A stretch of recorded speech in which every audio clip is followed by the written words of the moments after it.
Ayaw na. Play na. So, good afternoon, everyone. Good afternoon.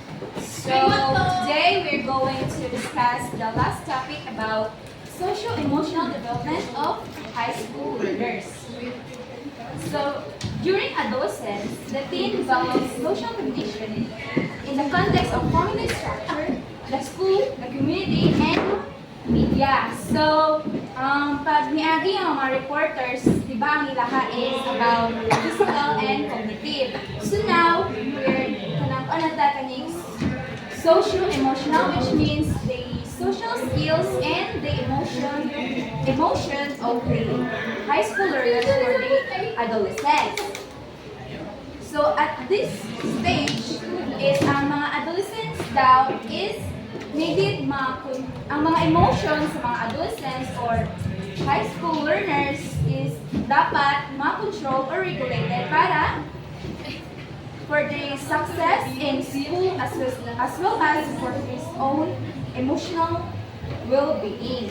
So in the classroom, the teacher is responsible for creating a positive learning environment. So sa school is responsable ang usa ka teacher na mag-provide of positive learning environment because when natin positive learning environment, maka-influence ni siya sa iyang mga students na maka-create po of positive emotional well-being. So this topic or module will describe the adolescent age trend in social behavior as the student interacts with the school, the community, and the larger social environment. So now, we have the human emotion.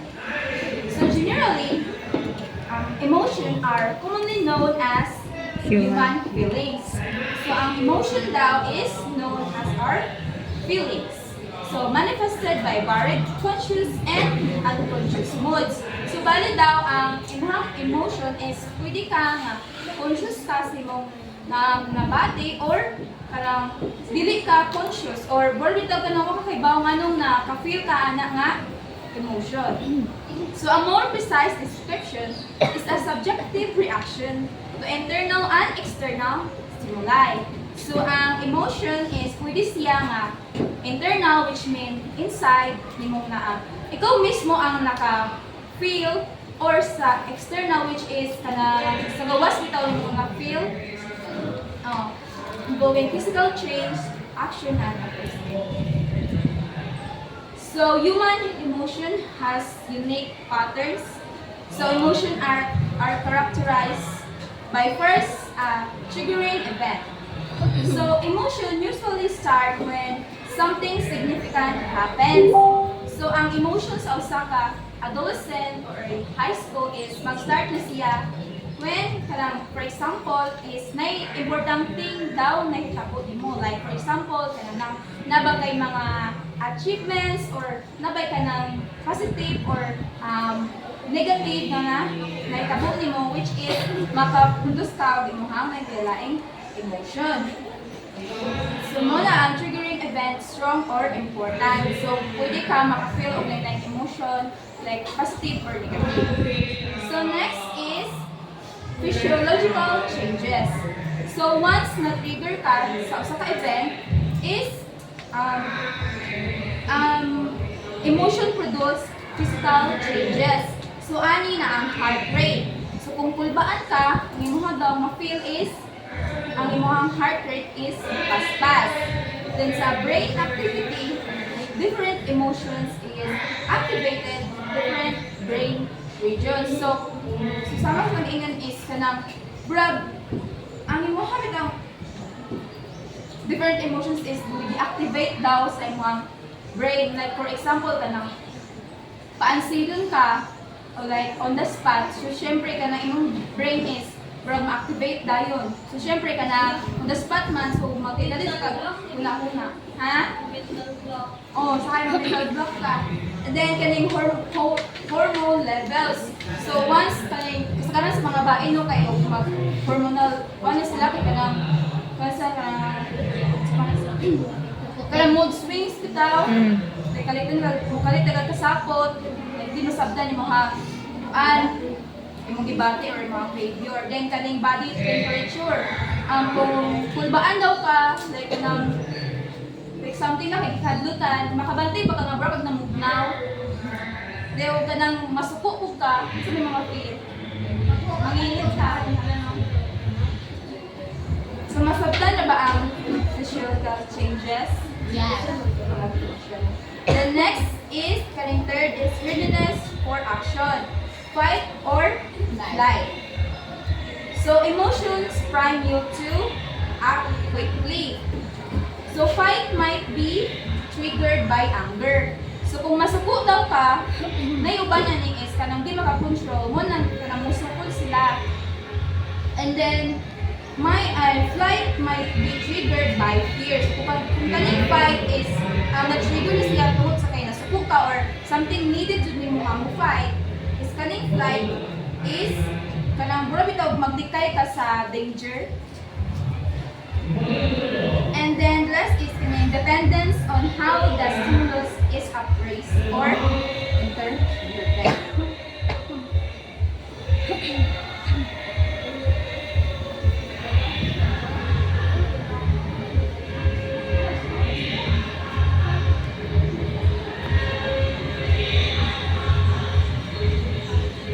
So ani nga kung ang part sa characteristic sa emotion is ani ka kung mo-apply o kung saan mo pag-interpret or evaluate ang sa situation na may tabo ka mo.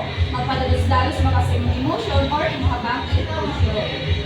So next, we have the biological basis.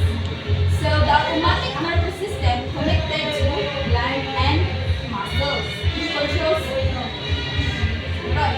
emotional reactions.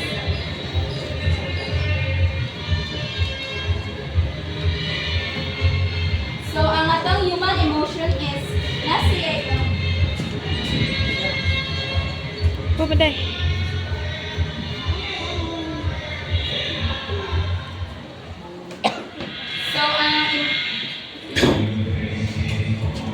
So human emotion has tulo ka system. First is kaning automatic nervous system.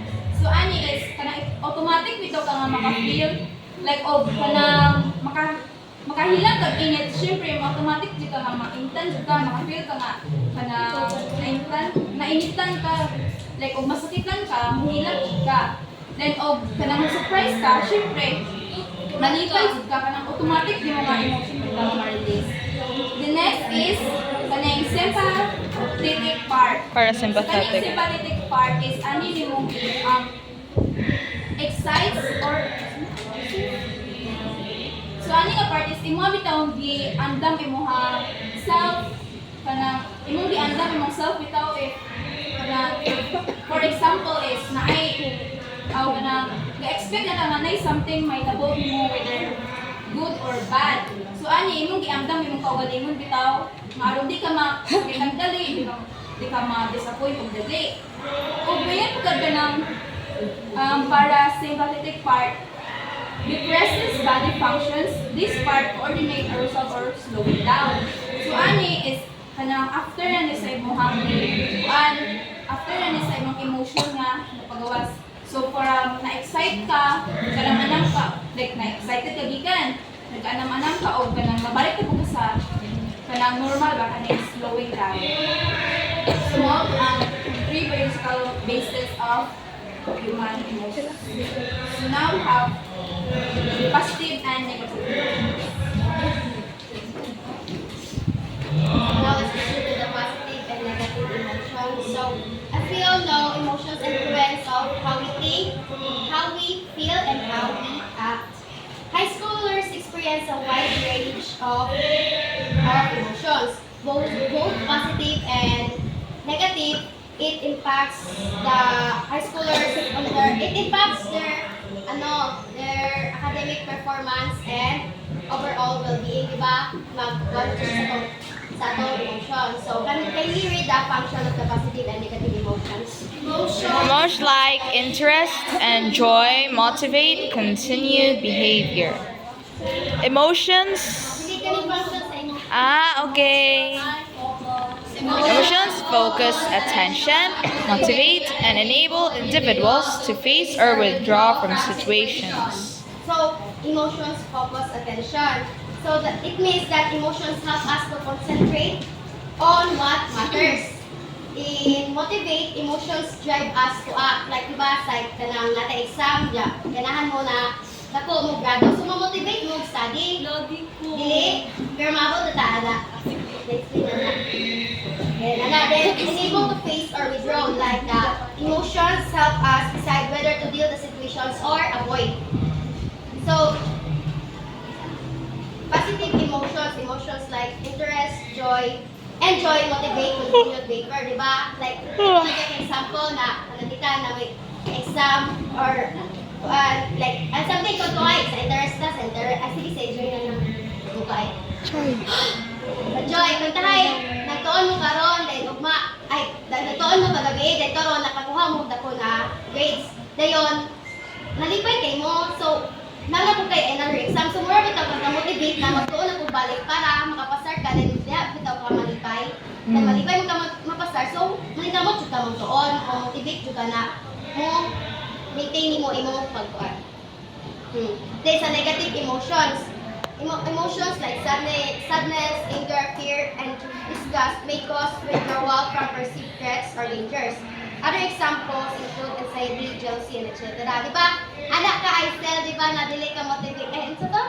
Dili ka mo motivate. Pero, nakaingon ko ka usahay na katang ka na mabagsak ka, di ba, makaingon ka usahay. Ay, dili ko dingon na nagbagsak ka. Usahay ko, ako ba? Mabagsak ko, di ba, makaingon ka usahay na bawi, sunod, dito, nagmakaingon dito ka, bubuan na, kuoy, magtuon na, dyan ko sunod. Di ba, something mo na, di ako siya motivation.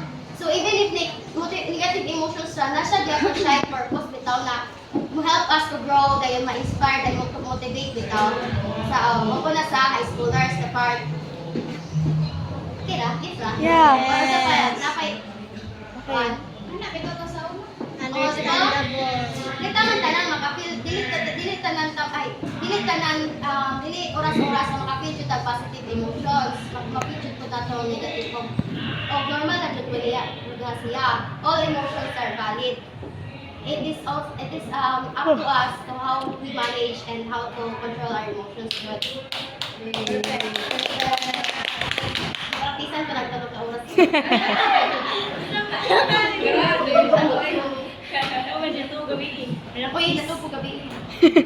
Then, according to Charles Darwin, he identified 6 basic emotions. Kabulo na tayo basic man eh. Muna itong mga Basic. emotions na nararamdaman araw-araw. Basic. Anong what si interest sa inside out? Ate, complete pa daw. Ah.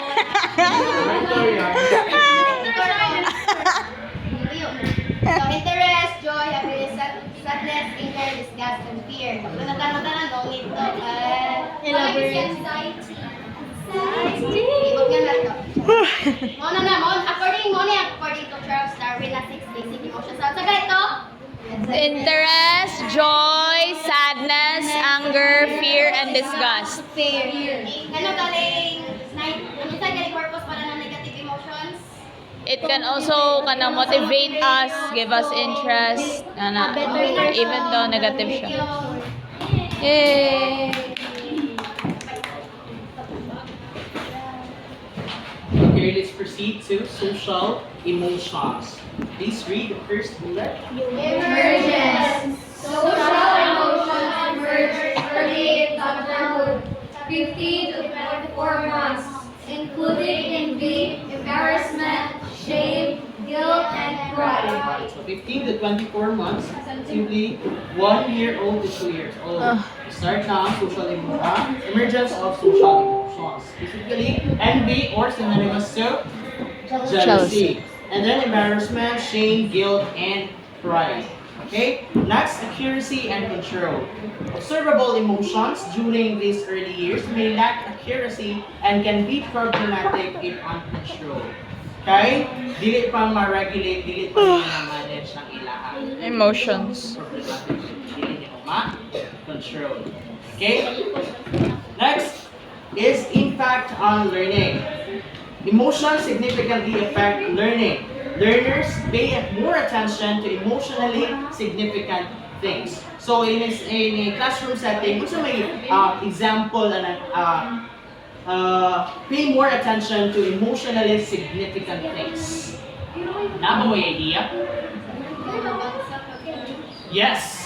Can you further give ka ng explanation? Nga naman nga kada imong na example, Miss Cabanillas? Example naman For in my own perspective, usa sa mga example ng pay more attention to emotional significant things kay kana example nag long quiz mo na imong kuha kay kana 1 to 60 kintahay ang long quiz na imong kuha kay 5. So asa educator kintahay na imo assist ay mo kuan nga okay ra na bawi lang sunod ana padayon lang biskin kana rin mo score what akibaw sa umabot. Okay, so kung nang mabagsak ka or isang mahalo ka mabagsak, siyempre, sa may batiyon mo mabagsak ka. Ha? Masubo.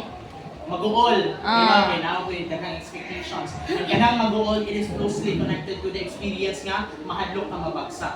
And, sa second sentence, emotion also organize recall, leading to better memory to emotionally strong experiences. Meaning, when an emotion are strongly connected to an experience, we tend to remember it better and better for a longer time. So, for another example is kanang in a classroom setting, kaya again, kanang learning man siya, ganahan ka maminaw or you pay more attention if ganahan ka sa teacher.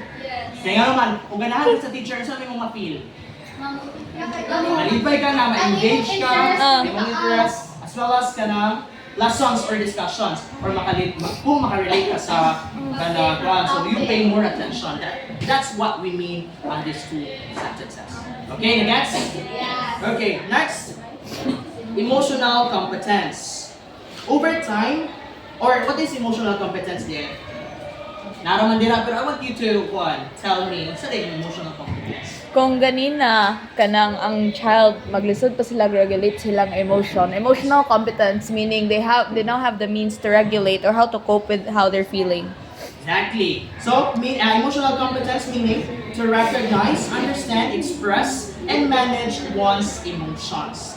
Okay, so over time, children develop emotional competence, gaining the ability to regulate emotions and understand their meaning. Ano, nakahila ko, naman for the reason nga, nalipay ko, or pwede nga nasakitan ko. Nasuko ko, kay for the reason nga, basin, ay wala na ako ganahin nga nakitabo, or naay nanuksod na ko, or what. Okay? They understand the meaning of ilang nabati. Next, gender differences. Ano ko nag-ibo? Girls are more skilled at regulating emotions, but are more prone to anxiety and depression than boys. Can someone elaborate this first sentence? Aba? Miss Kuan Susan? kanang okay ra eh. Personally, dili ni siya kanang ingon nga kuan ha kanang backed by science. Ang ako lang sa ako lang po pagsabot kanang it's probably hormones or kanang at the same time it could also be the way boys and girls are raised.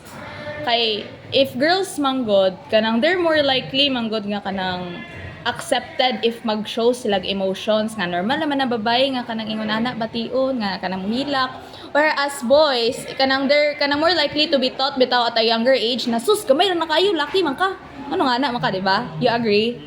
Wala mo dapo nga mo naging diri nga prone to anxiety and depression kaya lalaki matubo bitaw nga okay naman na wa mo ipatiyan nga emotion na ako mabati pa mo na dili sila kayo ko ana.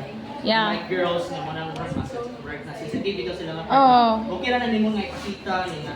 Yeah. Understand ra? Yeah. Okay, thank you Miss Sukan. Okay. Adolescent girls experience both negative and positive interactions with family and friends more often than boys. So, the same idea with nga gihatag ni Kuan is kind of more open at girls than boys. Okay? Kira, guess ra? Nakasunod? Okay, next, stress and pressure. Can we please read? Adults experience stress from relationships,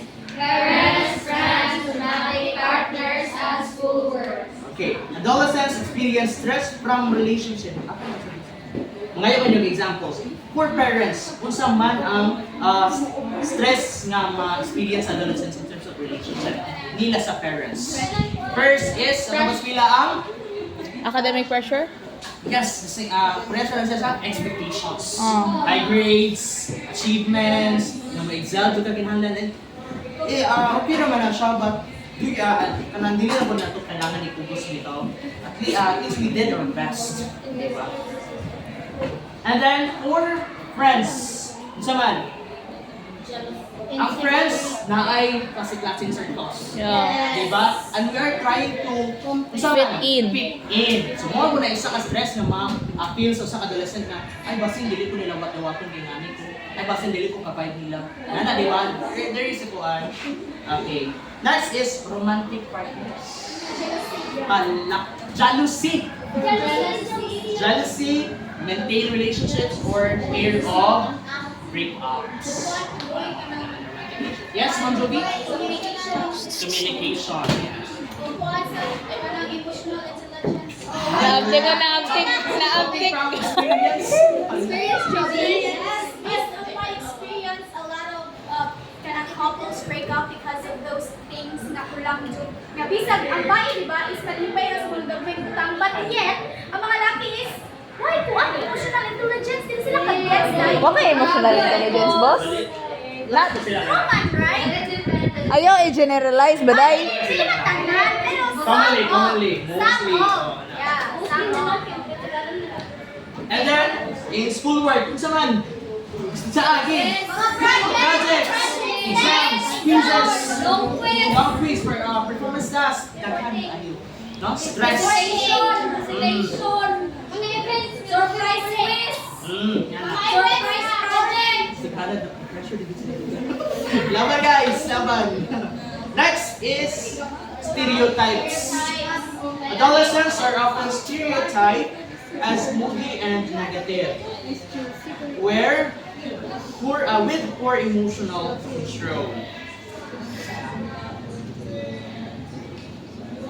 Some argue that this stereotype stems from feeling like boredom, Hardness. tiredness, sleepiness, awkwardness, and loneliness.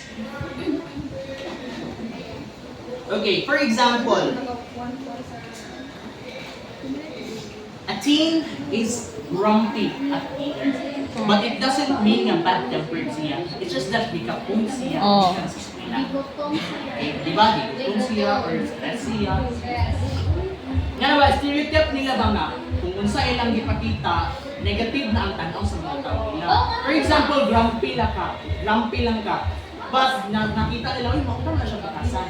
But it's just that gikapoy lang ka, or stress lang ka, or wala ka kasabot sa inyong debate. Muna sa stereotypes. Okay? Yes? Yes. Okay. Last important lesson. For educators, it's crucial to address adolescent emotional negativity without dismissing it as a normal phase. It doesn't mean that it is a phase of the socio-emotional development of high school learner. Ibali-bali ang nila nga, okay ra na, kahit phase man na mo aging bilang tayo nila. No, it should be supported and offer support to those chronically unhappy or hindi. So, may assess nila kung nila kapangan, nila kung nila. Okay? I-guide nila kung nila. Okay? Okay na ba mga Yes. Next, adolescence and social media. Bawa na tayo, kasambot na tayo sa anin. First bullet, please read. Media access. Adolescents have easy access to various media, computers, cell phones, video games, music, iPads, FM radio, cable television, and the internet. Most homes have access to television and the internet. So wala na Joy, bata or bayan karon na wala internet. Mas TV na lang naamo dyan na tanan no present naman tanan. Kaya we are now in the digital era or in the digital age. Modern world through globalization. Next is increased exposure. The rate of media use has increased significantly, even among adolescents. platforms like Facebook, portable video games, or mobile games like Text. ML, Oh. COD, sa mga account. Mobile Legends. Anak. Mobile Legends. More. Texting, social networking, and virtual reality games are commonly used. So, moro dyan na sa mga bata, moro dyan nila focus na kanino sila TikTok, Messengers, Instagrams, mobile games, ano, hindi sila mag-ito. Around the internet. Negative impacts. Electronic communication negatively affects social development. How it affects social development? How does Everybody, I have a question. How it negatively affects social development? How does Electronic communication negatively affects social development. Or virtual communication. How it affects social development?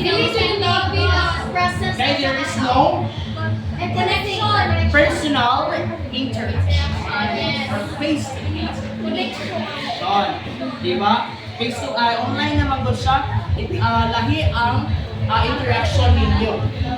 Nananimotili, face-to-face communication is sometimes replaced by online interaction, leading to impaired social skills. Usa nga mga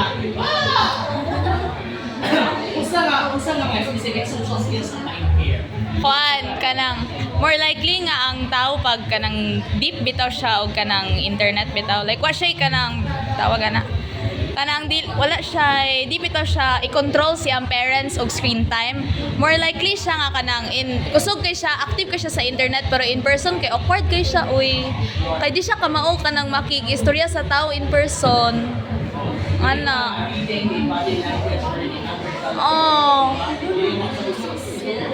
And also eye contact, maintaining eye contact. Oh, di sila kamaupod. Eye contact, Oh. naanag ka sa virtual na, pwede ka malimutuan. Oh. But in personal interaction, pwede na ka mo. Sa ako pag-maintain mo eye contact. Oh. Pag-maintain mo eye contact when you communicate. Yes. That's good. Okay? Pero no niya. And listening actively. Kaya sa chat or online yung gani, most commonly sa chat is wala mong takaybaw nga sa pinuod na yung kuan, sa mga labay sensitivity, ano yung kuan. Ay, naku na siya. Scams. Yes, and speaking confidently in person. So like, what Sheena Sukan has mentioned nga, wala sila kayo confident na mag-talk personally. Okay? So, nandun Online This can lead socialize. Oh. to unsafe interactions, particularly for girls who are more vulnerable to exploitation. Grooming. Katong mga teens or exposed to sa online, dali sila musalig o mga strangers. Yeah. Di ba? They trust strangers easily or share personal info. Di ba? Ganang girls man, Dali na mo basta pa yung girls though, is dali mo siya dali yung mga dali mo.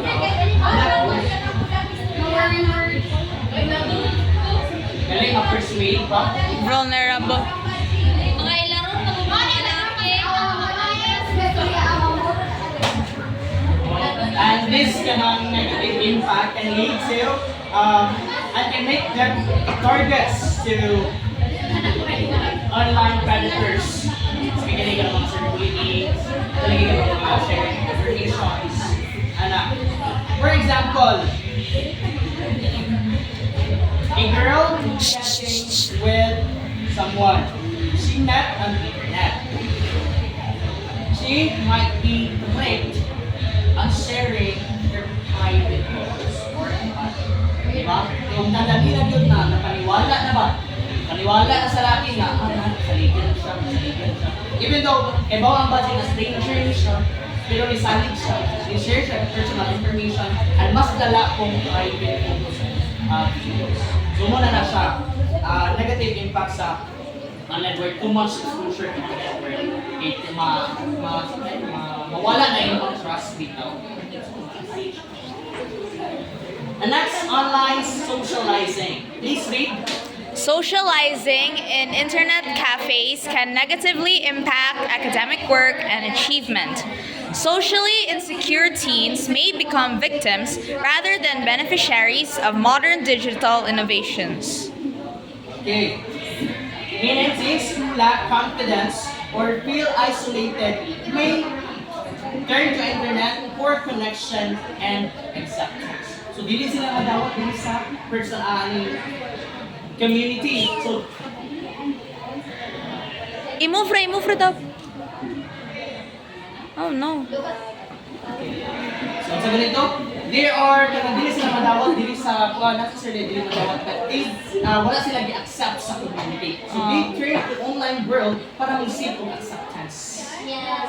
Diba? Naman siya nga nabig na, pag-seek sila, wala na sila choice, at doon na lang sila sa online world. Kaya napay, diba ka, online internet, globally na siya.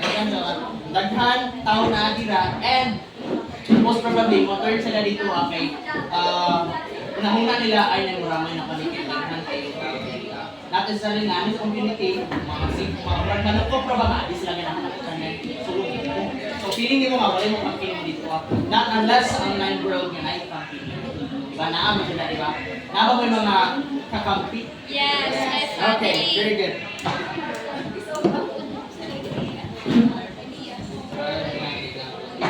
My family, boss. My family ba? I guess that's all for my part. Mana? Oh yeah, that's all. Thank you, Slide. Thank you. Thank you for listening. Last subtopic is the implications for adult self-care, education, and parenting. So, everyone please read the emotional skills and success. Emotional skills significantly influence adolescent academic success. Learners who effectively regulate their emotions tend to be happier, better liked, and better able to pay attention and learn. Interventions can reduce emotional distress and improve test scores and grades.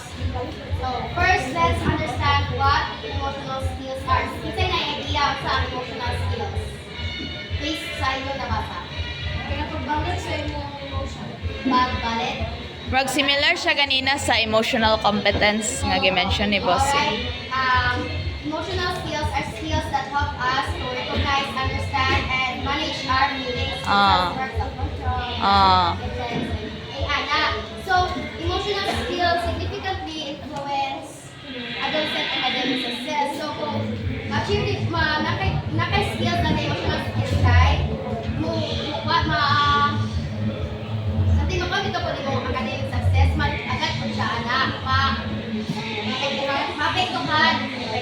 So, when learners who effectively regulate their emotions tend to be happier, better liked, and better able to pay attention and learn.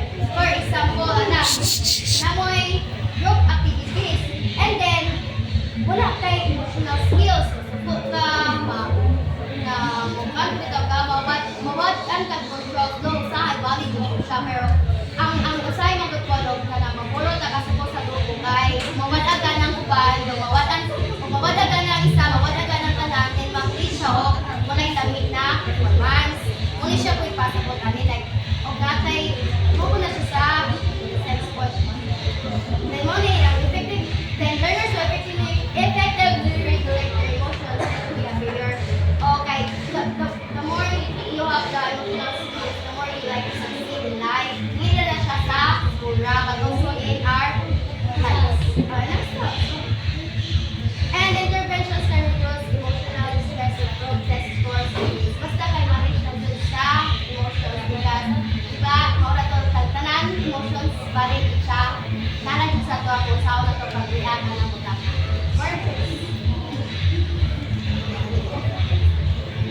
kuni positive impacts sa ilang student.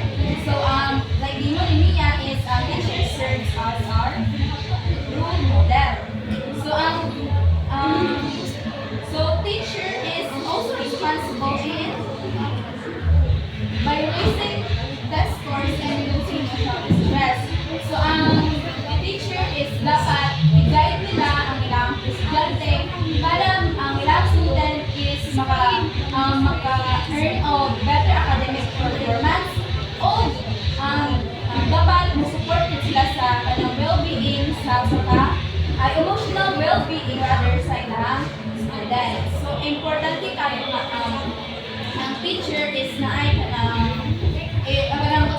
importante kayo ang sa teacher na mangilabot siya sa kalagayan sa isang student.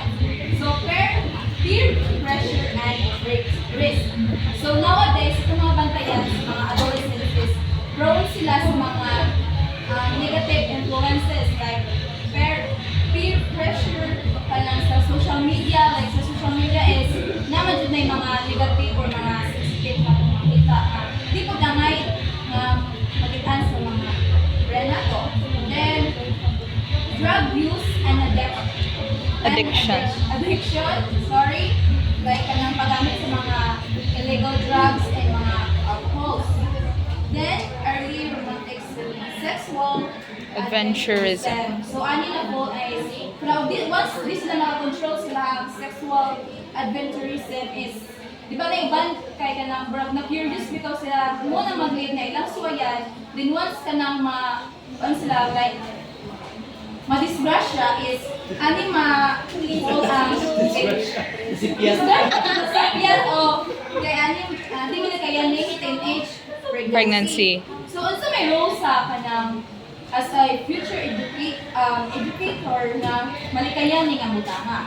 Of course, educators should conduct intervention focusing on risky and inappropriate behaviors while promoting positive development among Adolescents. Sex education. Pwede po, kaya para ma-aware po nilang mga students sa bitaw.